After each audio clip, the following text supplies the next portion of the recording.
the equations relating to Young's modulus.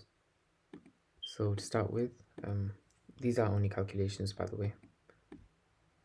But in this first question, it's given you a weight that's hanging on two different types of materials, brass and steel.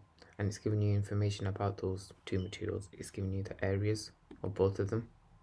It's giving you the lengths of both of them, steel and brass, the Young's modulus of steel and brass, and it's asking for the total extension due to this force here.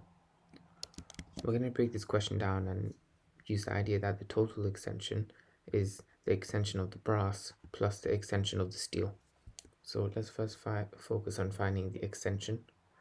By the way, extension can be labeled as little e, little x, even change in x. Let's call it x for this question.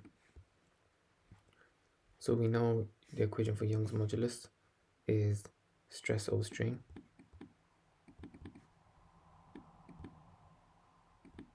We also know that stress itself is force over area. These are all given in an exam, by the way. So stress is force per unit cross-sectional area. Strain is extension, which we're calling x in this question, divided by length, which we'll call capital L. So making, by the way, Young's modulus in physics, I wrote YM, but in an exam sheet is represented by a capital E. Try not to get confused with the energy. To make extension the subject, or even before we do that, we say Young's modulus is force over area divided by extension over length. Now we're dividing fractions, where this is the same as multiplying by the reciprocal. So we can say Young's modulus is FL over AX. Rearranging that, we can get extension by moving extension to the top left and Young's modulus to the bottom right. So we get extension is FL over AE.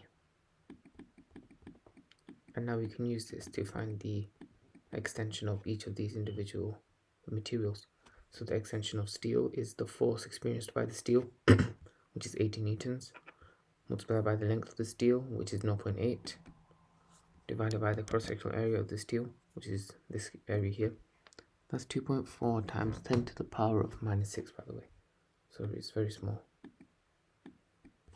Multiplied by the Young's modulus of the steel, which is 2 times 10 to the 11. So let's do that calculation. So I'm going to write x, s for steel here, for the extension of steel. So it's the force of 80 multiplied by the length of 0.8 divided by the cross-sectional area of 2.4 times 10 to the minus 6 multiplied by the Young's modulus of steel, which is 2 times 10 to the 11. I'm just going to quickly do that on my calculator. Just bear with me one moment. 80 times 0.8.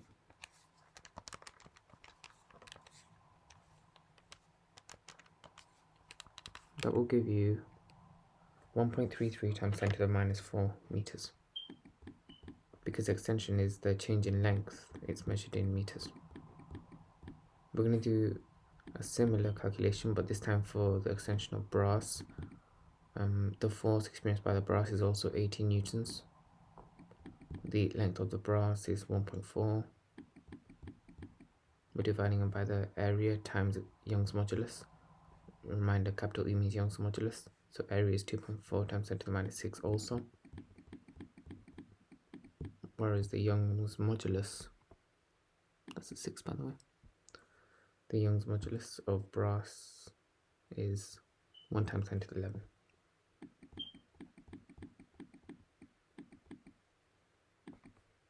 In a calculator, I'm just going to quickly do that.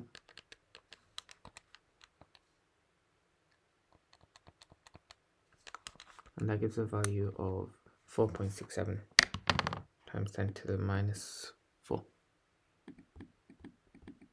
As our final step, the total extension is just you adding up the individual extensions of the y's, and that will give you 6 times 10 to the minus 4 meters. That's the answer to this question. Yeah, great.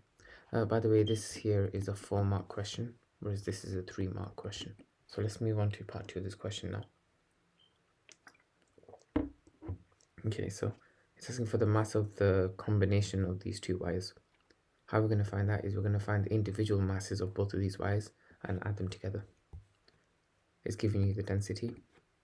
We're able to find the volume actually because the volume of any 3D shape is the cross-sectional area multiplied by the length of the shape. We're going to use that to find the volume.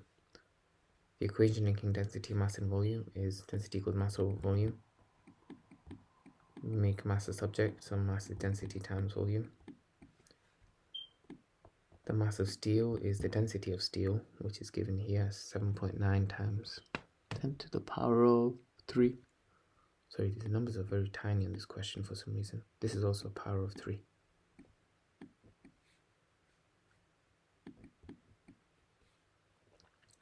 Okay, so the density of steel is 7.9 times 10 to the power of 3 multiplied by the volume of steel, which we mentioned is the area times length. So we take the area, which is 2.4 times 10 to the minus 6, and multiply it by the length of steel, which is 0.8.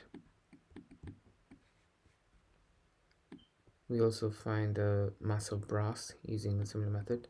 Let's do this first on the calculator, just to take it step by step. So 7.9 times 10 to the 3, 2.4 times 10 to the minus 6, times 0.8.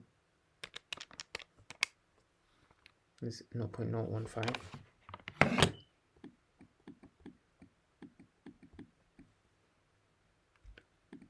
Now the mass of brass is the density of brass, which is given as 8.5 times 10 to the power of positive 3,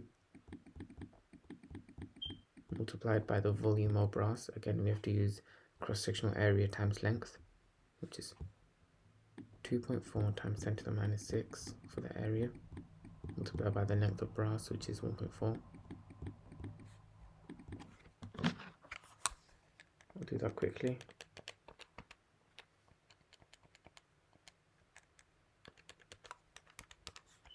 And that's 0.029.